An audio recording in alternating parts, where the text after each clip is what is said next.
সেন্টা মনির কাছের দেওয়ালগুলো ভাঙা, কাঁচগুলো ছিটকে পড়ে আছে ফ্লোর জুড়ে।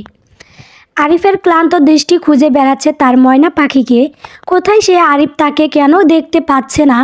আরিফ ধীর পায়ে এগোতে এগোতে দেখতে পায় সোফার সামনে নিথর দেহের মতো পড়ে আছে মায়ার দেহ। আরিফ দৌড়ে যায় মায়ার কাছে। আরিফ বসে পড়ে ফ্লোরে মায়ার মাথার কাছে। মায়ার মাথা নিচে কোলে নিয়ে বসে। মায়া মুখের দাগগুলো দেখে আরিফের রুহ কেঁপে ওঠে। আরিফ মায়াকে ডাকতে থাকে, মায়া, এই মায়া, কি হয়েছে তোর? দেখ আমি আসছি। মায়া, এই মায়া, চোখ খুল। মায়া, বেশি ব্যথা পাইছিস কলিজা? মায়া ক্ষত স্থানে আলতো হাত বুলিয়ে দিয়ে বলে আরিফ। হঠাৎ আরিফ মায়াকে পাশ কোলে করে নেয়। সিঁড়ি দিয়ে দোতলায় উঠতে উঠতে ম্যাককে উদ্দেশ্য করে বলে, ম্যাক। আরিফ কথা শেষ করার আগেই ম্যাক বলে, তুই যা, আমি দেখছি।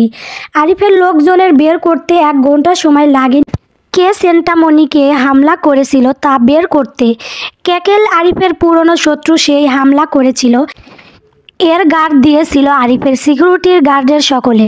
তারা যে ইচ্ছে করে করেছিল তা নয়, তাদের পরিবারের সকলকে জিম্মি করে তাদেরকে এই কাজের জন্য রাজি করানো হয়েছে। না হলে তারা কেন শুধু শুধু নিজে জান নিয়ে খেলবে? আরিফের সাথে বেইমানি করলে তাদের মৃত্যু অনিবার্য, তবু নিজেদের পরিবারের জান বাঁচাতে তাদের এই কাজ করতে হয়েছে। পরিবার বাঁচলেও তাদের রক্ষে নেই। প্রতিটা গার্ডের মৃত্যু হয়েছে আজ আরিফের হাতে। আরিফ বলেছিল, আজ মায়া কিছু হলে সবাইকে দোয়া করবে, সবাইকে না করলে এর পেছনে লোকগুলোকে করেছে। নিজ হাতে তার কাস্টমাইজ করা চাপাটি দিয়ে কসাইয়া যেভাবে গরু করে ঠিক সেইভাবে মানুষগুলোকে করেছে। আরিফের পুরো শরীর মানুষের রক্তে ভেজে আসে।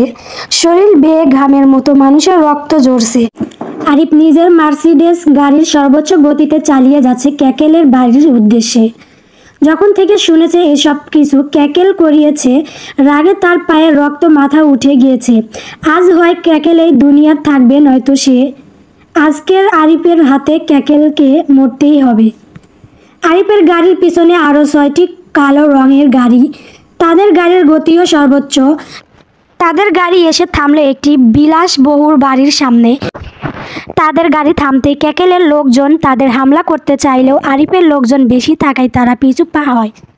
আরিফ রাগে হেঁটে যাচ্ছে আগে আগে, তার পিছনে রিক, ম্যাক, জুলিয়ান ও নিকি এবং তাদের চারপাশে বন্দুক হাতে তাদের লোকজন। বাড়ির ভিতর ঢুকতেই শুরু হয়ে যায় এক প্রকার যুদ্ধ। ক্যাকেলের বাড়ির আসবাবপত্রগুলো গুলিয়ে আঘাত ভেঙে চুরে ছিটকে পড়তে থাকে। আরিফ চিৎকার করে ক্যাকেলকে ডাকতে থাকে, ক্যাকেল, মাদার, কই তুই? ক্যাকেল, কই তুই?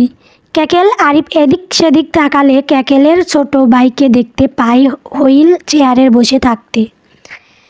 ক্যাকেলের পরিবার বলতেও ওর ছোট বোন ও ভাই, এছাড়া আর কেউ নেই। আরিফ হাত ইশারা করলে তার দলের লোকজন বন্দুক নামায়। আরিফ তার হাতে থাকা চাপাটি ঝুলিয়ে ধীর পাশে হেঁটে যায় ছেলেটির দিকে। ছেলেটি আরিফের দিকে তাকিয়ে ভয়ে রীতিমতো কাঁপছে। তার চোখ দুটো কঠোর থেকে বের হয়ে আসার উপক্রম। ছেলেটা শারীরিকভাবে প্রতিবন্ধী, জন্ম থেকে হাঁটতে পারে না। আরিফ ধীর গায়ে গিয়ে ছেলেটির পায়ের কাছে বসে পড়ে। তার হাতে থাকা চাপাটিটি রাখে ছেলেটির হাতের ওপর। রক্তে মাখা সেই চাপাটি দেখে ছেলেটি ভয়ে আরও কেঁপে ওঠে। ছেলেটির বয়স কতই আর হবে, 17-র ওপর। সে শারীরিকভাবে অসুস্থ। ভয় তাকে সম্পূর্ণরূপে গ্রাস করে ফেলে। আরিফকে দেখেও তার ভয় লাগছে। আরিফের পুরো শরীর রক্তে ভেজা। মানুষের রক্ত দেখে মনে হচ্ছে রক্ত দিয়ে গোসল করে এসেছে। আরিফ মাথা নিচু করলো, এতে তার চুলগুলো চেহারা ঢেকে ফেললো। আরিফ যেই না ছেলেটির গায়ে হাত রাখে, ছেলেটি ভয়ে চিৎকার করে ওঠে। আরিফ গাঢ় কণ্ঠে প্রশ্ন করে, তোর ভাই কই? ছেলেটি ভয়ে ভয়ে জবাব দেয়, আমি জানি না ভাইয়া। অবশ্যই জানিস, বল কোথায় ও? ভয়ে ছেলেটি কান্না করে দিয়েছে।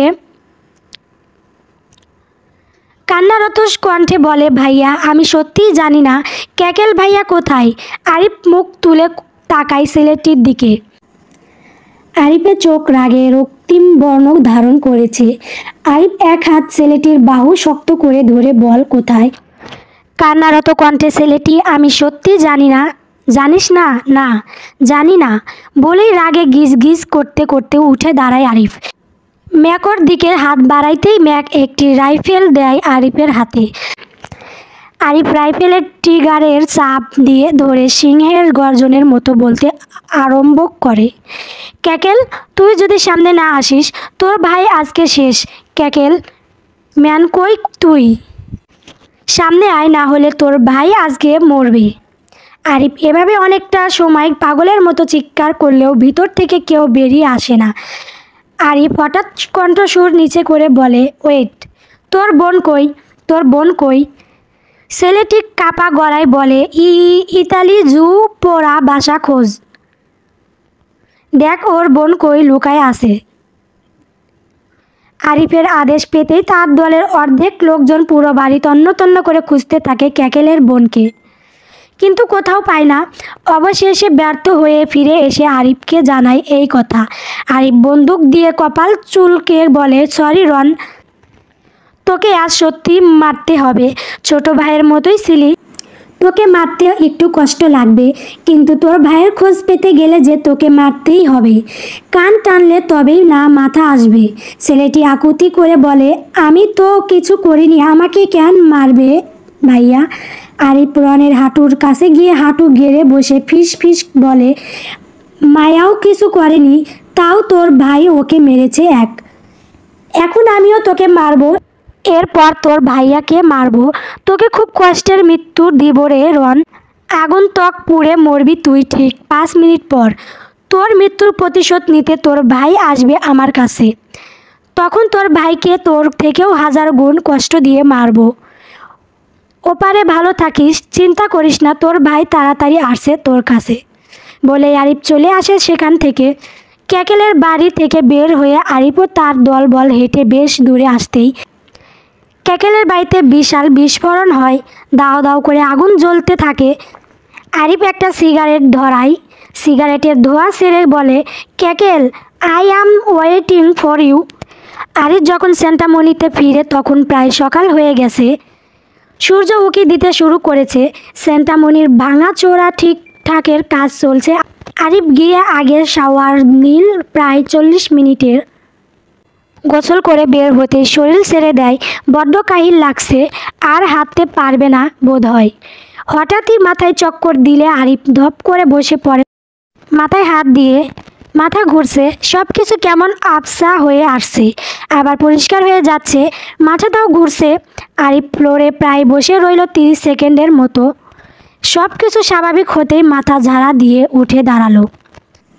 নিজের রুম থেকে বের হয়ে গেল মায়ার রুমে। নরম বিছানা কেমন আরাম করে শুয়ে আছে মায়া। আরিফ খানিক সময় দাঁড়িয়ে মুগ্ধ নয়নে তাকিয়ে দেখলো মায়াকে। তার ময়না পাখিকে ঠিক নিষ্পাপ পাখির মতোই লাগছে। মায়া বেডের ডান দিকে শুয়েছিল। আরিফ গিয়ে মায়ার বাম পাশে শুয়ে পড়ল। মায়ার মুখ অন্যদিকে ছিল। আরিফ আলতো হাতে মায়ার মুখ নিজের দিকে ফেরায়।